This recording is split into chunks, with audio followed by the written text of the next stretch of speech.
franchement, tu m'as bien eu ce matin. Allez, vas-y. Tu m'as bien eu t'enregistrer ce qui se passe. C'est qu'Arnaud m'a dit, je vais venir à la boutique, je vais faire un petit tour, je vais faire la présentation de la nouvelle collection, et de tes classiques, etc. à ma communauté. Écoute, fort bien, très bonne idée.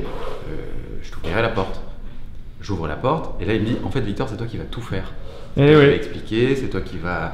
Non, alors moi je veux bien expliquer, mais dans ce cas, embauche-moi chez Very Good Lord. On parlera du contrat plus tard. Bah, on va au fond. Au fond. Au fond de là-bas, là. Hein? On va commencer par cette partie-là. Non, Ça va? t'es dans le tournage. Salut. Là, ça t'es va? dedans, t'es en plein dedans. Là. La pêche? La pêche. Fais ton truc. Bon, Victor, à ton Ouais. tour. Oui. Parle-moi Mon tour. des modèles. Des modèles. Tourne pas trop là, si tu je vais tourner. Parle-moi des modèles. Vas-y, tourne. Wow. Alors. Bon, alors là, on est dans le coin classique, c'est ça? Ouais, ça c'est notre gamme classique, Tu une gamme l'as- importante qu'on avait divisée en deux gammes, avec deux formes. Une forme qui s'appelle 533, qui est une forme assez moderne, un tout petit peu resserrée sur la partie avant, et ensuite une forme un petit peu plus ronde, plus à l'anglaise, plus racée, plus courte, qu'on nous demande de plus en plus, une forme qui s'appelle 361, où là la gamme est un petit peu plus étoffée, avec des modèles classiques et des modèles un petit peu plus travaillés. Pour que ce soit parlant, je vais te prendre le même modèle. Ouais, voilà. Même modèle qu'on a dispo dans les deux formes. Modèle Lannister, un Richelieu en 3 pièces de cuir. Ouais, nickel, Alors, comme je sais pas, ça. voilà, si vous voyez bien, mais celle-ci est effectivement plus ronde et là un petit peu légèrement plus longue et légèrement resserrée.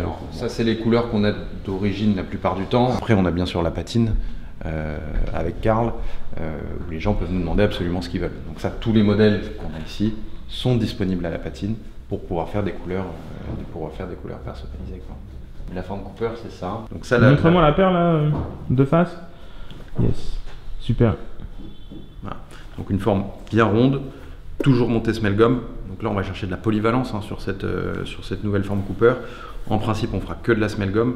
Donc là un modèle, une proposition un petit peu hybride entre quelque chose de très facile à porter tous les jours, que ce soit en costume ou formel ou informel, mais aussi pour le porter en jean t-shirt quand on est un peu plus décontracté à la maison. Donc on est hybride entre l'esprit d'un derby, donc vraiment décontracté, mais avec l'ADN d'une chaussure un peu plus formelle, du Richelieu. Et on a aussi une forme que je vais te montrer sur le double boucle. Là, pareil, le boucle le plus formel, monté sur semelle cuir, avec la forme 361, donc la forme qu'on retrouve sur les Richelieu. Et ensuite une version un peu plus décontractée, montée elle sur la forme Cooper. Donc là pour une utilisation un petit peu moins formelle, semelle gomme, velours et les cuirs grainés. C'est un modèle qui a beaucoup plu. Un cuir grainé de chez Annonay qui est très souple, très confortable et monté avec la semelle gomme. Quand tu dis Annonay, c'est... C'est la tannerie d'Annonay, ouais. Ok. C'est le... Ouais, mais il y a des gens qui connaissent pas la tannerie d'Annonay. Voilà. Raconte-moi, elle est où cette tannerie? Elle est à Annonay, d'où son nom. Tannerie d'Annonay. Voilà. Mais elle est en La tannerie France. du Puy, elle est au Puy-en-Velay, Ah, comme son facile. nom l'indique. Ouais, c'est en France, dans le sud de la France. Ok. Karim, raconte-moi Oui. ce que tu fais. Alors là, c'est sur le modèle le plus formel qu'on a, c'est la Mareuil. Je suis en train de faire une patine assez sobre, avec 3 couleurs, du marron moyen, une couleur intermédiaire qu'on appelle le Havane, et ensuite du contraste, mais qui va rester très sobre. Voilà. Pour qu'on reste dans le formel un peu. Là, j'applique juste la couche de base, en fait, la base de la chaussure. Le fond qu'on va voir sous 2 couches de teinture différentes qui vont créer du contraste, de la profondeur aussi. Et la teinte ça c'est la base de la teinte en fait de la chaussure. Voilà.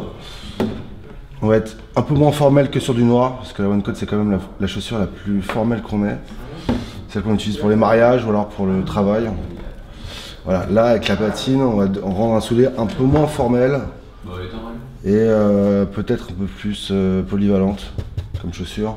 Et tu vas mettre combien de temps à la faire, la patine?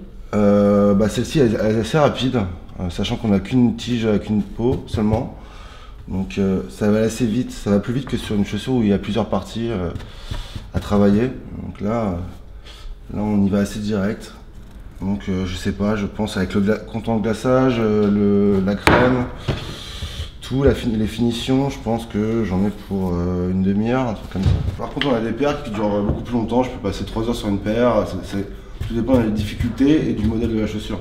Quand il y a des bourres à porter, d'autres pièces de cuir qui s'ajoutent sur le soulier, là on met plus de temps. C'est une des paires les plus rapides à faire. Voilà. Vous faites quoi les gars là? Là on a des problèmes de télécollecte. Tu vois, c'est passionnant notre métier. Oh non. Non, je pensais que vous aviez reçu une commande, que vous étiez en train de faire une expédition, tu vois, un truc Non, un non, peu. non. Tu veux venir avec moi à l'officine? Voir Victor? Tout à l'heure. Tu y vas? Bah, on peut y aller. Très sympathique ce Victor. Bah, Victor, oui. Très belle sélection. Voilà, je fais une sorte d'affogato mais brossé. Donc je vais utiliser souvent le même mouvement. Voilà. Là j'ai mis la deuxième couche. On est sur un mélange de deux teintures que j'ai mélangées avant pour faire la seconde couche. Et puis après on passera au contraste. En fait c'est une sorte de brossé un peu comme une maille de tissu. Et ensuite là, avec la même teinte, pour faire une sorte de dégradé on va dire, on va rajouter juste dans notre mélange de teinture du noir pour donner un cran au-dessus de teinte. Ça c'est ta petite boîte magique ça. Voilà c'est ça. Je fais tous mes mélanges avec tous mes... Alors moi j'ai déjà des mélanges qui sont faits. Bonjour. Ça va? Ça va? Yes. Là on est en plein live. En fait Victor il propose un service de cordonnerie qui est fait par Atelier des Bois. Et aussi bah, il fait toute sa cordonnerie là-bas, donc quand vous achetez une voiture, quand vous achetez une paire de chaussures chez Malfra, bah, potentiellement vous pouvez faire poser un patin fer et ce sera fait chez Atelier des Bois. On peut se faire un petit thé, on peut faire une mini pause, là on est en train de se chauffer là. C'est insupportable. Un vrai regret. Voilà, on commence tout juste à contraster légèrement. On commence par les coutures, enfin, par les extrémités de la chaussure. C'est ça qui va donner notre profondeur, c'est le contraste. Tendance à plus foncer les intérieurs, donc les parties qui se voilent moins. Voilà, pour créer du volume, les parties qui sont les plus visibles vont être les plus éclairées. Voilà, mise en valeur. Donc là on est quand même sur quelque chose d'assez sobre hein, comme patine. On n'a pas de couleur de base très claire, très flashy, on va vraiment être sur du sobre. On va essayer de reproduire le naturel du vieillissement d'une chaussure. On a un peu plus travaillé. Par contre sur le talon on va créer cette éclaircie. Là je suis en mode dégradé. Je fais un sec presque. Allez, on y retourne. On essaie de journée là, on a du boulot. Ciao. Au revoir, à bientôt. Atelier des Bois. Bon allez on continue. Allez, bon, en parlant de Defender, je vais te montrer la gamme qui est ici. Bon, gamme importante maintenant chez nous parce que... Parce que tu la kiffes. Bah déjà parce qu'on... Bah ouais. Déjà parce qu'on l'aime ce modèle. Il est confortable, il est costaud, il a un vrai look. On le voit pas partout. C'est un cousu norvégien. Le cousu norvégien, tu le vois avec la seconde couture qui vient aider le Goodyear, avec la trépointe un petit peu bourrelée comme ça. C'est un vrai cousu norvégien. Vrai cousu norvégien. Et en plus d'asseoir un petit peu le look et la structure du modèle, ça a aussi des propriétés techniques intéressantes sur des modèles sport comme ça. Ok. Et La donc, cuir grainé. quelles sont-elles? Bah, c'est un petit peu plus étanche, Okay. C'est un petit peu plus rigide aussi. Ça aide le cuir dans son vieillissement. C'est un petit peu plus performant que le Goodyear classique pour des modèles plus sport. Le Defender, alors le tout premier modèle de Defender qu'on a Toi fait, tu l'as créé basse à la base. c'était en fait on l'a créé autour d'un cuir qui est celui-ci, qui est un cuir gras qui vient de la tannerie Steed en Angleterre, à Leeds. Et c'est un cuir qui a été graissé. Donc en voyant ce cuir, on a créé le modèle autour du cuir, ce qui est assez rare de procéder comme ça, mais ça s'est fait comme ça. Donc on a choisi un derby costaud, cousu norvégien avec la semelle commando, et ce qu'on appelle un derby à plateau, avec cette couture ici. Pareil, qu'on a essayé d'arrondir là pour faire une forme bien ronde, bien racée. Je suis en train d'éteindre la lumière, c'est ça? La version velours, pour moi un des plus polyvalents, un des plus faciles à porter, que j'ai au pied aujourd'hui d'ailleurs. Remarque, tu peux nous montrer comment elle vieillit parce que je pense que tu l'as depuis quand? Bah, celle-ci elle doit avoir 1 an et demi peut-être. Ok. Et bon, on voit que le velours est costaud, hein. Moi je suis en 2 roues et tout, hein, donc c'est des chaussures qui sont voilà, bien utilisées, qui voient de l'eau régulièrement. Bon, c'est un cuir qui est déperlant, qui n'est pas fragile. Il ne faut pas hésiter à le porter en hiver. L'entretien l'entretien est quand même relativement réduit sur ces modèles-ci, enfin sur ces cuirs-là du moins. Et donc après, deuxième type Ensuite, de forme, la version Highland. c'est la même forme. Hein. La forme est la même, Ouais, tout est pareil, sauf que là c'est une version bottine, donc avec une tige plus haute, avec les œillets en attache rapide sur la partie haute. Ouais, il y a un petit... Comment on appelle ça d'ailleurs sur le haut? Une sorte de bourrelet quoi, une sorte il y a un petit bourrelet, ouais. Rembourrage. Ouais. C'est un petit peu rembourré pour donner un peu plus de confort à la cheville, un petit peu plus d'aisance. Et comme on sait que c'est des modèles qu'on va porter tout le week-end, on voulait quand même avoir un vrai confort et éviter aussi que l'air passe, etc. Un petit peu phare, qui est devenu phare un petit peu de la gamme, c'est la version... j'ai posé ma place. La version Highland en cuir gras, donc qui est chez nous le modèle le plus outdoor, on va dire, le plus adapté aux conditions compliquées, donc l'eau, la neige, ça c'est etc. vraiment genre imperméable. Ouais, c'est costaud. Bon, après c'est pas étanche, hein, c'est pas une botte, c'est pas une botte en caoutchouc non plus, mais là ça permet de vraiment tout faire. Et ça, comment tu l'entretiens? Bah, au final on l'entretient assez peu. Ouais, tu mets une graisse? Il y a une graisse chez Saphir, en une sorte de lotion, mais qui graisse, hein, qui est spécifique pour les cuirs gras. Après, sincèrement, ce qui est joli sur ces modèles-ci, c'est de les laisser vieillir. Okay. Il faut les laisser vieillir. Nous, on a des clients qui nous les rapportent au bout d'1 an ou 2. Ils n'ont strictement rien fait dessus. Chaque paire est différente. Chaque paire a pris une patine, une couleur différente. C'est vraiment joli. Ça, c'est un cuir en tannage végétal, donc il travaille énormément la couleur. Suivant s'il y a beaucoup d'humidité ou beaucoup de sec, ou si on l'entretient ou pas. Toutes les paires sont différentes. Donc c'est vraiment un cuir qui est magique, qui est vraiment super, et qu'on garde une vie. Hein. Ça, c'est du très très costaud. Et pendant qu'on parle, il y a Karl qui est ici, il est toujours sur sa patine. Oui. Là, j'arrive à la dernière couche de teinture. Là, je vais contraster. Ok. Pour ajouter encore de la profondeur. Donc tout à l'heure, c'est un peu la 4e couche même de teinture que j'applique. Karl, j'ai pas l'impression qu'elle ait pris une demi-heure celle-ci. Tu disais une demi-heure, je crois que c'est bien plus long. Ouais, elle est 1 heure pour celle-ci. Mais ça peut éviter, ça dépend des patines. Hein. Ça dépend des patines. On revient à la Defender. On revient à la Defender. Dernier modèle sur le Defender, c'est celui-ci qui est arrivé cette année. Donc là, on a repris le velours qu'on a vu sur les Shuka tout à l'heure. Ah ok, ouais, là c'est un velours un peu plus classique. Ça c'est un velours. C'est une belle pièce. Ça, je pense que c'est mon coup de cœur. Avec la trépointe un petit peu vieillie comme ça, un peu vintage, comme si elles avaient déjà patiné, et ce velours qui est ultra facile à porter. On voit, tu mets ça avec pareil, tu mets ça avec n'importe quoi, c'est très joli. Et donc là récemment tu as sorti une Shuka, c'est ça? Ouais, on a sorti une Shuka qui est assez jolie, franchement. Personnellement je la trouve. Pourtant je suis vraiment pas un porteur de Shuka, mais elle a vraiment une jolie petite tête. Et qu'est-ce que tu as fait pour pour qu'elle me plaise? Je pense qu'on l'a surtout rendu plus casual, c'est-à-dire plus rond. Le problème du Shuka, entre guillemets, c'est qu'on n'a pas de bourre à porter, on n'a pas d'éléments sur l'empeigne ici. Et ça fait souvent un pied un petit peu long. Ça peut être très joli, mais nous on voulait revenir un peu aux sources de ce modèle-ci, c'est-à-dire un modèle très sport. Très casual, quelque chose de vraiment décontracté, qu'on porte facilement le week-end avec un jean, avec un chino. Pas quelque chose de trop compliqué à associer. Donc bon, pour ça, on a choisi une nouvelle forme chez nous qui s'appelle la 435, qui est effectivement une des plus rondes. Elle est quasiment aussi ronde que la Cooper qu'on a vue tout à l'heure. Et à cette forme ronde, on ajoute une trépointe avec un débord. Je crois que c'est ça qui me plaît le plus. Assez important. Ouais. Voilà. Et du coup, ça accentue un petit peu la rondeur du modèle. Pareil, là, on a choisi une... Et je trouve que ça met vachement en avant cette partie-là de la chaussure, enfin, du moins la trépointe. Le fait qu'il y ait plus de débord, ça met vachement en avant la couture, quoi, en général. Et pas uniquement... Oui, bien sûr. On voit beaucoup plus la couture. Et puis, ça donne un côté un petit peu plus large, un peu plus sport, un peu plus musclé à la semelle, qui est une semelle Saint-Moritz.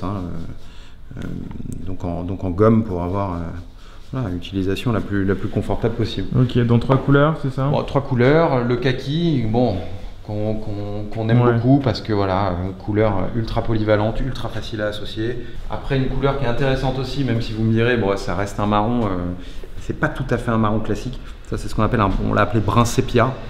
très différent, bah, si tu vois, d'un marron qu'on utilise habituellement chez nous. C'est très gris en fait. Voilà, il y a du gris, il y a un petit peu de jaune, il y a même un peu de vert dedans, et du coup ça lui donne un côté pareil, un petit peu vintage, un peu rétro, comme si la couleur s'était un peu déjà délavée dans le temps.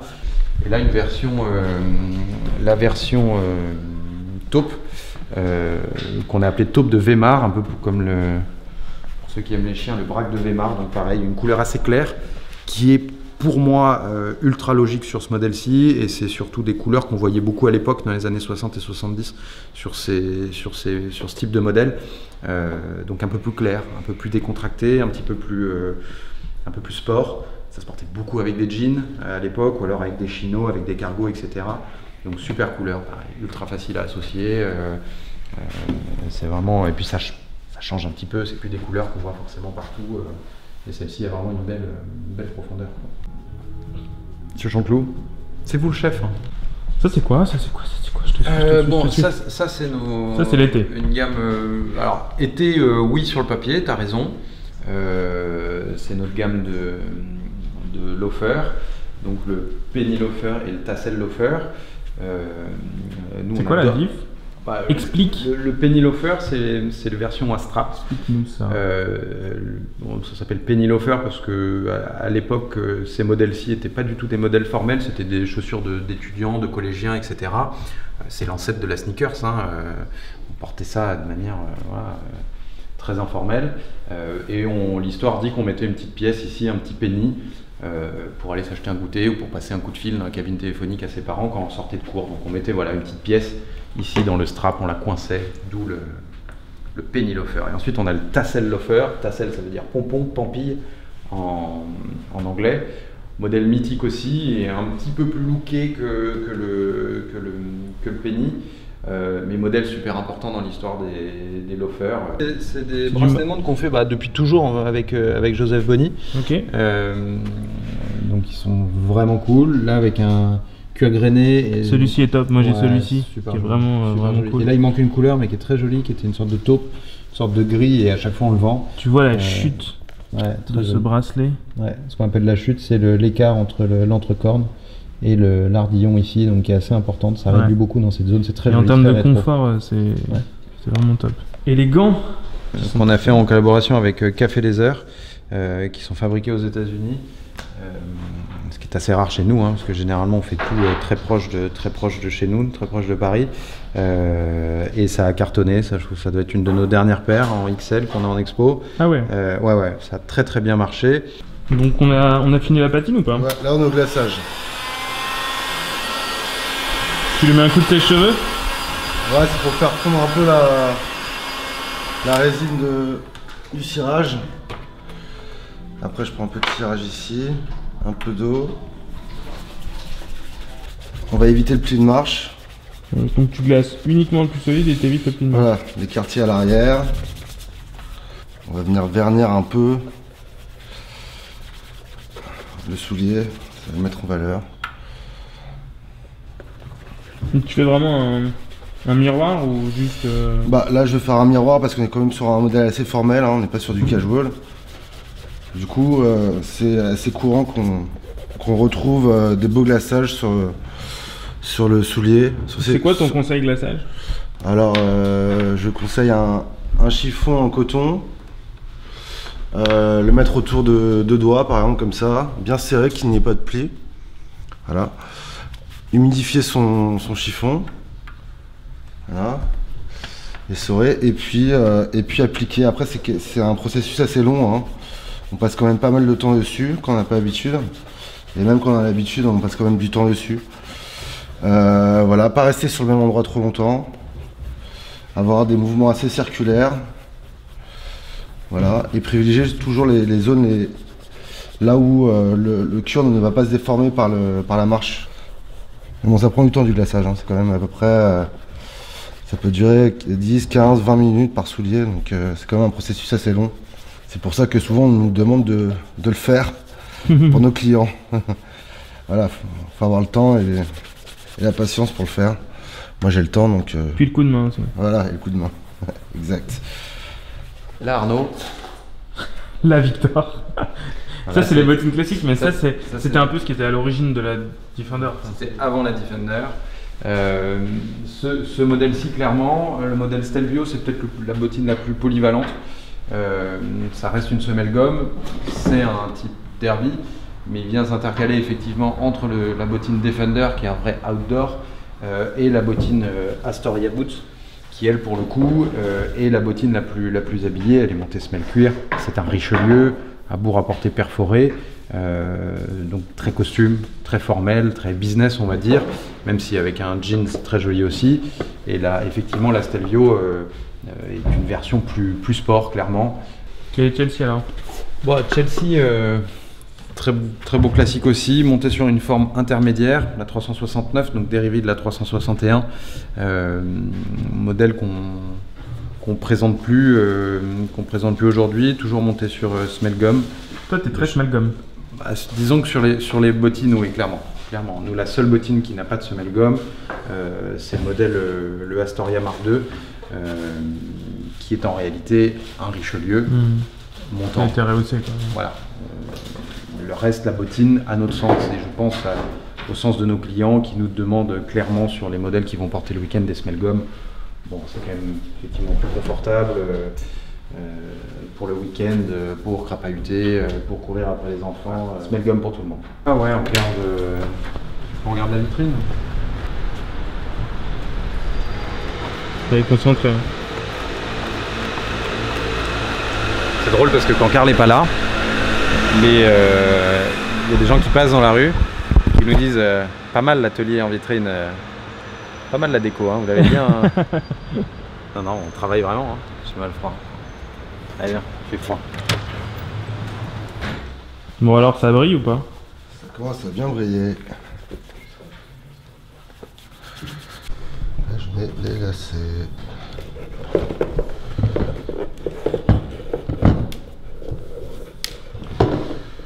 T'as un dernier truc à nous montrer?